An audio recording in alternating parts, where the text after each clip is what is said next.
CB125, malakas ang charging, mabilis paandarin sa push button, walang hagok, walang palya.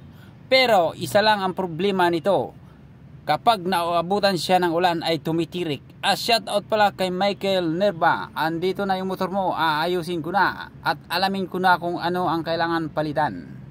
Itong motor na to ay pag naabutan siya ng ulan, kaya bigla na lang itong nahinto at medyo papugak-pugak na, parang hirap na siyang paandarin. Pag pisil niya ng konti sa throttle ay mamatay na, katulad niya, no?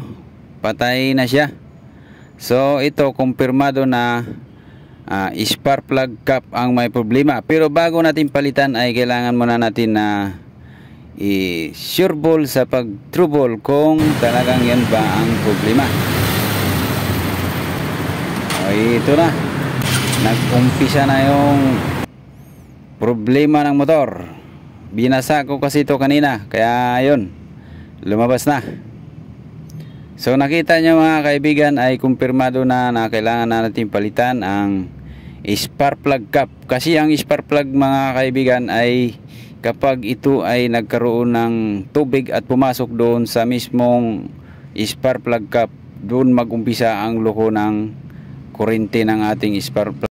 Isang problema sa spark plug cap, kapag maluwag yung ating guma ng ating spark plug cap ay dyan pwedeng pumasok ang ating tubig, na halimbawa naabutan ka ng ulan ay pwedeng pumasok dyan. Dyan nag-umpisa ang loko yung ating spark plug at mahina na ang sunog, nag-grounded na siya.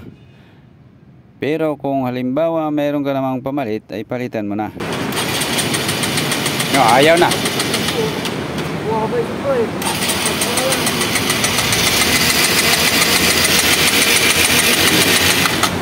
Ayaw na.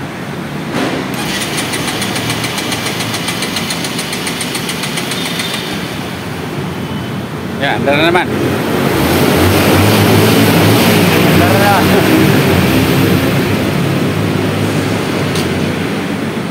Ito yung papalitan natin, bye. Ito na yung bagong spark plug cap, nakakabit na para ma-check kung okay na. Ito, buhusan na naman natin ng tubig yung bagong spark plug cap.